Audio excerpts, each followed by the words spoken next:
Bueno, hemos estado viendo la carta a los romanos y hoy vamos a ver la primera parte del capítulo 8. Vamos a ver en Romanos 8 del verso 1 al 17. 8 del 1 al 17. Usted puede buscar en su Biblia o puede seguirlo acá en la pantalla. Y si tiene su Biblia a mano, déjela abierta porque veremos estos versículos a partir del desarrollo de 4 puntos que están bajo una sola idea principal, sí, pero los vamos a ver en 4 puntos separados.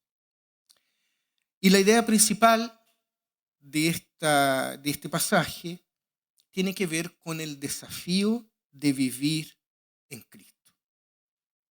Entonces, les invito a que leamos primeramente del verso 1 al 4, versículos 1 al 4 de Romanos, capítulo 8. Dice así el apóstol a los hermanos y hermanas de la ciudad de Roma. Por lo tanto, está una carta larga que él viene desarrollando, ¿verdad? Y aquí entonces él parte así. Por lo tanto, y aquí está una de las expresiones más tremendas de nuestra Biblia, dice: ya no hay ninguna condenación para los que están en Cristo Jesús. Pues por medio de él, la ley del Espíritu de vida te ha liberado de la ley del pecado y de la muerte. En efecto, la ley no pudo liberarnos porque la carne anuló su poder. Por eso Dios envió a su propio Hijo en una condición semejante a la de los pecadores, para que se ofreciera en sacrificio por el pecado. Así condenó Dios al pecado en la carne, a fin de que la justa demanda de la ley se cumpliera en nosotros, que no vivimos según la carne, sino según el Espíritu. Y vuelvo a leer la última parte. Nosotros que no vivimos según la carne, sino según el Espíritu. Uno podría decir que Pablo como que se pregunta, ¿es posible que los gentiles no solo se salven de la condenación, sino que consigan vivir una vida santa aparte de la obediencia de la ley? Y la respuesta de Pablo es, sí, es posible. Pero es posible porque el Espíritu Santo le da a los creyentes un nuevo comienzo. El Espíritu Santo nos da a nosotros un nuevo camino. ¿Para quiénes? Para quienes estamos en Cristo Jesús. Y todo esto Pablo lo comunica con esta declaración hermosa, ¿no? Que ya hice el énfasis. Nosotros ya no estamos condenados porque tenemos libertad en Cristo. No estamos condenados. No estamos condenados. Puede ser que nosotros nos condenemos. Puede ser que otros nos condenen. Pero Cristo Jesús no nos condena. Queridos, queridas, todos vivían de acuerdo a la carne y a la naturaleza pecaminosa que está separada de Cristo. De eso no hay cómo huir. Pero con la muerte de Cristo por el pecado, ahora, para aquellos que andan por fe, para aquellos que andan en el Espíritu, o sea, para nosotros que estamos aquí y para los que están en YouTube, las demandas de la ley se cumplieron. Ya se consumó la justicia por nosotros. Solo que no se cumplieron en la ley, sino que en Cristo. Porque Cristo nos ha dado una opción. Se nos ha revelado un nuevo camino. Ya no estamos condenados a la muerte, sino que hemos sido invitados a vivir según el Espíritu. Así que ya no vivimos tratando de cumplir con las reglas de la ley o con las tradiciones de la ley, porque sabemos que no hemos sido justificados por la ley, sino que vivimos porque el Espíritu de Dios nos enseña en nuestro interior a vivir en justicia. Y en ese sentido, la ley no solo nos ayuda, sino que incluso puede dificultar más la vida cristiana. Porque si nosotros tratamos de mezclar la gracia con la ley, la cosa no pinta para bien. Cada vez que una persona trata de mezclar la religión de la ley con el regalo de la gracia del Espíritu, lo más probable es que termine con una vida fracasada y lejos de la santidad. Porque ya no dependemos de la ley, sino que de Dios. La ley simplemente no pudo liberarnos de la condenación. La ley nos apunta la condenación. Y es en ese sentido entonces una herramienta. La ley sirve para que nos demos cuenta de quiénes somos. Pecadores, muertos en nuestros propios pecados. Pero la ley no puede librarnos de la condenación. En cambio, el Hijo de Dios sí. Porque Jesús fue enviado y murió exactamente para eso, para librarnos de la condenación. Y por eso somos libres. Y es más, de hecho, vivimos la libertad en Cristo porque hemos sido libertados de la condenación. Entonces, a partir de esta primera premisa, yo les invito a que leamos del 5 al 8. Del 5 al 8, Pablo nos habla de cómo viven el hombre, el ser humano, o de cómo viven los que viven según la carne.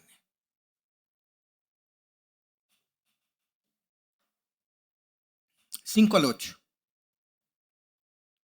Los que viven conforme a la carne fijan la mente en los deseos de la carne.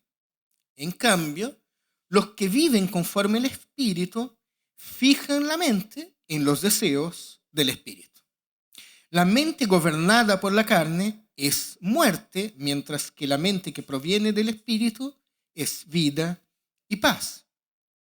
La mente gobernada por la carne es enemiga de Dios, pues no se somete a la ley de Dios y ni es capaz de hacerlo. Los que viven según la carne no pueden agradar a Dios. Cuando nosotros vivimos en la carne, nuestra mente está determinada por nuestra naturaleza caída.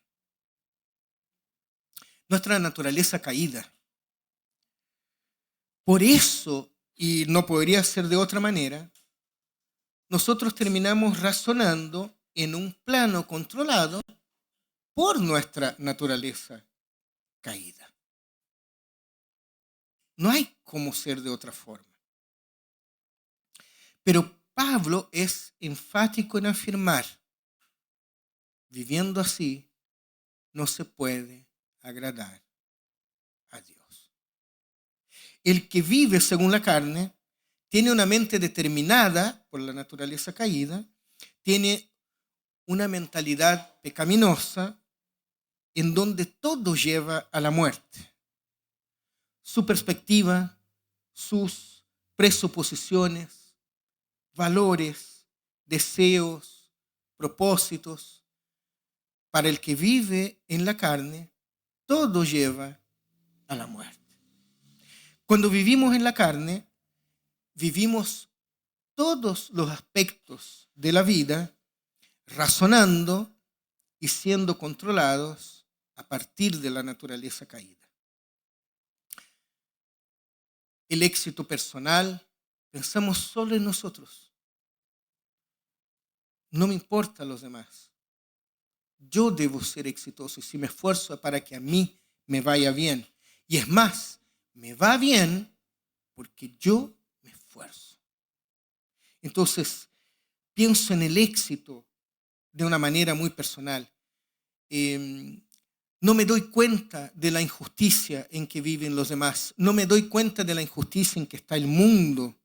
Vivo en egoísmo, en murmuración, en envidia y varias otras cosas, ¿no? Porque tengo a mi mente corrompida, porque vivo según la carne. Todas esas lógicas a partir de la cual tomamos nuestras decisiones, las tomamos a partir de la carne. Pero nuevamente, no se puede agradar a Dios así. Sigamos el texto. Esta tercera cita, del 9 al 11, es entonces como un contrapunto que hace el apóstol. Él habló de cómo somos cuando vivimos en la carne, pero ahora describe cómo viven los que viven según el Espíritu. 9 al 11. Sin embargo, o sea, ya hablé de cómo viven los que viven la carne. Pero ahora, sin embargo, ustedes no viven según la carne, sino según el Espíritu. Si es que el Espíritu de Dios vive en ustedes. Si es que. Y si alguno no tiene el Espíritu de Cristo, no es de Cristo. Pero si Cristo está en ustedes, el cuerpo está muerto a causa del pecado, pero el Espíritu que está en ustedes es vida a causa de la justicia. ¿Justicia que viene de parte de quién? De Cristo. Y si el Espíritu de aquel que levantó a Jesús de entre los muertos vive en ustedes, el mismo que levantó a Cristo de entre los muertos, también dará vida a sus cuerpos mortales por medio de su Espíritu que vive en ustedes. Es bien rebuscado Pablo, ¿cierto? Sí. Pero vamos. El contraste de los que viven según la carne son los que viven según el Espíritu. Y aquí es lo contrario, ¿no? El que vive por el Espíritu está dominado por el Espíritu. Y por ende, razona de otra manera. Vive bajo otras lógicas. Sigue bajo el riesgo de pecar. Ojo. Porque no es que al ser cristianos y aceptar al Señor y tener una mente renovada y vivir según el Espíritu, no nos da no hace algo instantáneo que ya no pecamos. No, si ya no pecamos. Ya no tengo malos pensamientos, ya. La verdad es que ya no peco. No, nosotros sabemos que no es así. Nosotros seguimos bajo el riesgo de pecar y de hecho seguimos siendo pecadores. Porque la naturaleza caída no se anula. La naturaleza caída no se ha ido solo por el hecho de que hemos conocido a Cristo.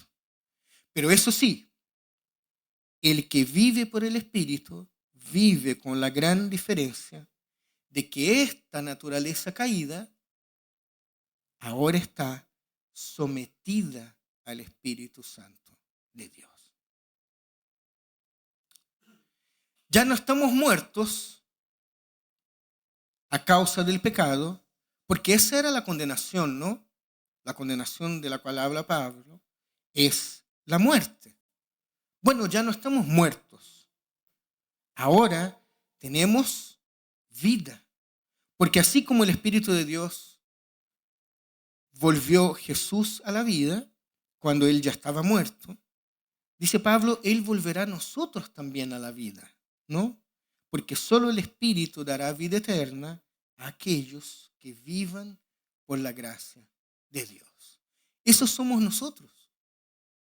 Ya no vivimos bajo la carne, vivimos bajo la lógica del Espíritu.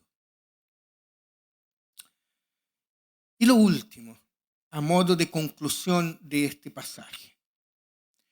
Pablo termina esta sección con un llamado, con un desafío, a no vivir de acuerdo a la carne, ni en la maldad de los gentiles, ni en la obediencia de la Torá. Vamos a leer del 12 al 17. Por tanto, hermanos, tenemos una obligación, pero no es la de vivir conforme a la carne. Porque si ustedes viven conforme a ella, morirán. Pero si por medio del Espíritu dan muerte a los malos hábitos del cuerpo, vivirán. Porque todos los que son guiados por el Espíritu de Dios son hijos de Dios. Y ustedes no recibieron un espíritu que de nuevo los esclavice al miedo. Qué cosa más terrible, ¿no? Vivir esclavizados al miedo, vivir muertos, vivir bajo las voluntades de la carne. No, ustedes ahora a los malos hábitos del cuerpo vivirán, porque todos los que son guiados por el Espíritu son hijos de Dios. Y ustedes no recibieron un espíritu que de nuevo los esclavice al miedo, sino el Espíritu que los adopta como hijos y les permite clamar, Abba, Padre. El Espíritu mismo asegura a nuestro espíritu que somos hijos de Dios. Y si somos hijos, somos herederos, herederos de Dios y coherederos con Cristo. Pues si ahora sufrimos con Él, también tendremos parte con Él en su gloria. Pablo nos deja un desafío. Podemos vivir en Cristo aún en medio de nuestra naturaleza caída. Podemos. Nos corresponde entonces hacer morir los malos hábitos que vienen desde la naturaleza caída y alimentan a esa naturaleza caída. Pero ojo, eso solo es posible porque hemos recibido el Espíritu del Hijo que también nos hace hijos. Yo les quiero invitar a que veamos la vida del creyente como si fuera un equilibrista. Imaginen a un equilibrista. Imaginen un lugar abierto o la carpa de un circo grande con un gran trapecio. Miramos el equilibrista allá arriba. Hay una cuerda, ¿cómo se le dice a esa cuerda? La cuerda floja, ¿no? El equilibrista camina por la cuerda floja. Él avanza ya muy alto por la cuerda. Imagínenlo. La mayoría de las veces uno ve, tienen una vara en la mano, ¿no? Unas varas largas. Y van así, ¿no? Con un pie delante del otro. Y con esa vara mantienen el equilibrio, ¿no? Tienen zapatos especiales también. Si han fijado, es como una... ¿cómo se llama? Como una... ¿Ah? Como... Me acuerdo que mi hija cuando era chiquitita hacía gimnasia en el colegio, teníamos que comprarle unas zapatillas chicle, le decían, ¿no? Unas zapatillas que son como blanduchas, porque su pie tiene que hacer como la forma de la cuerda, ¿no? Y cuando nosotros vamos al circo, también nos damos cuenta que bajo el trapecio hay algo. ¿Qué hay?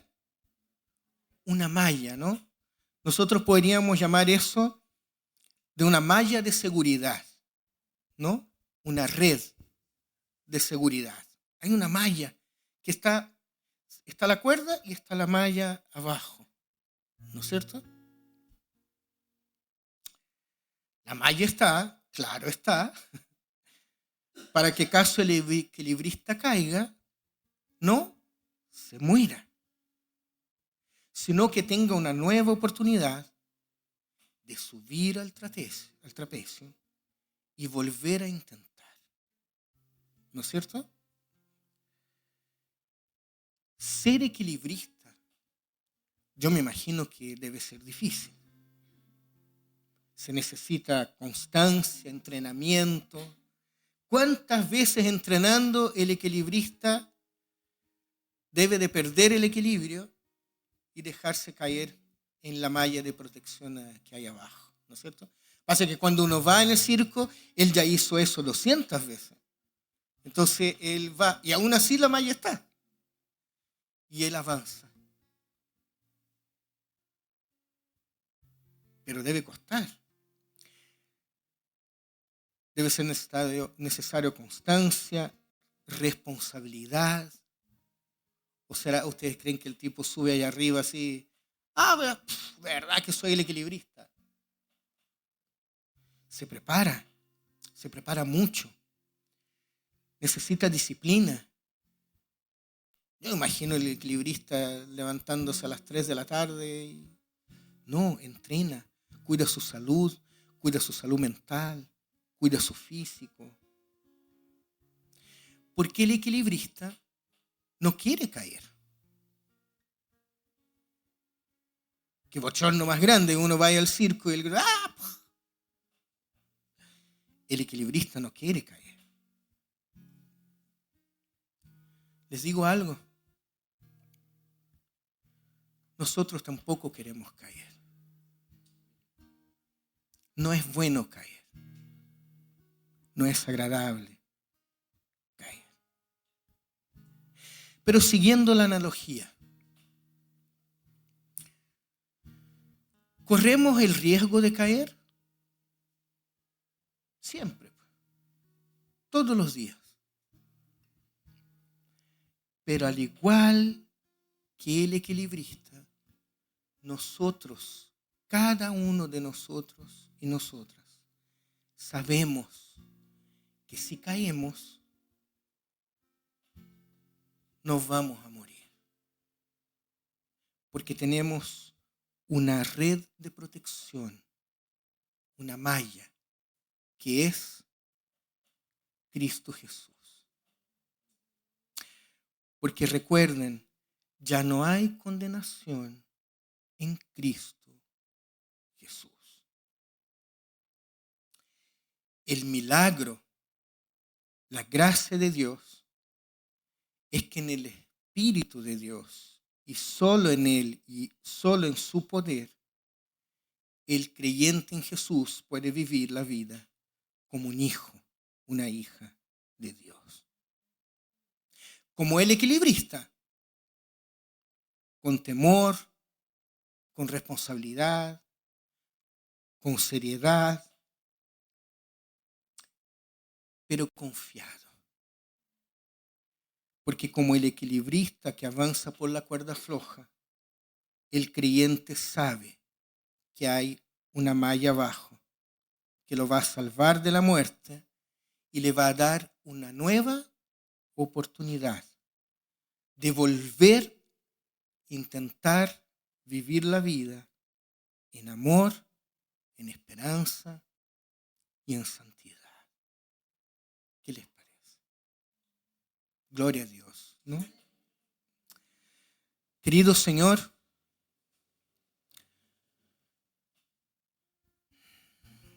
aquí estamos, Señor, los que ya no vivimos según la carne, sino que vivimos según el Espíritu.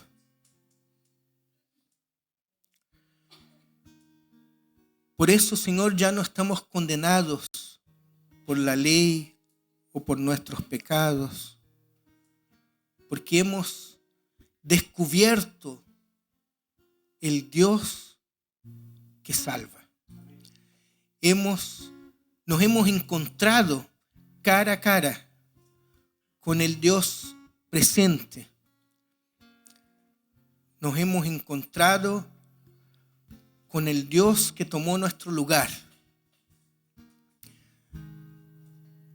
con el Dios que se hizo muerte en nuestro lugar, pero que también resucitó de la muerte.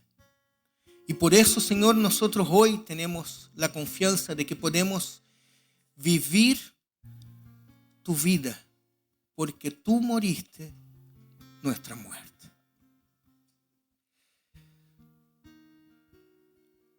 ¿Aún seguimos siendo pecadores? Sí, Señor. Sí. Y es por eso, Señor, que pedimos que tú nos alejes de la maldad, nos alejes de los malos pensamientos, nos alejes de los deseos de la carne. Por favor, Señor, por favor. Aléjanos de los que hacen el mal, pero también no permitas que nosotros mismos hagamos el mal. Pero si hacemos el mal y si pecamos, Señor, te tenemos a ti, Señor. Te tenemos a ti. Y podemos ir a ti, acongojados seguramente, arrepentidos, pero seguros de que si te buscamos te vamos a encontrar y nos vamos a encontrar también con tu perdón, con tu perdón. Pensando en la analogía, Señor, si nosotros somos los equilibristas, tú eres la red de protección que está abajo. Y te damos gracias por eso, Señor, porque tú pagaste por nuestros pecados. Así que ayúdanos, Señor, hoy y todos los días de nuestra vida, para que podamos ser mejores cristianos, mejores cristianas, para que podamos andar con la cabeza en alto, confiados y descansados en ti, Señor. Porque lo que queremos, Señor, es andar por los mismos caminos que tú pasaste, Señor. No queremos ir por lugares donde tú no irías, Señor. No queremos abrir puertas que tú no has abierto, Señor. Pero todo lo contrario también es verdad, Señor. Haznos pasar por las puertas correctas. Haznos caminar la vida por la senda de justicia.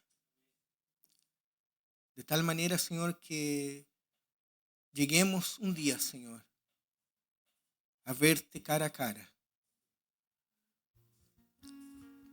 conforme las promesas que están en tu santa palabra, Señor. Gracias te damos, Señor. Gracias te damos por el texto de Romanos. Gracias te damos por las palabras de Pablo a los romanos que nos sirven hoy, que nos sirven a nosotros hoy también. Muchas gracias, Señor. Muchas gracias. En el nombre de Jesús. Amén.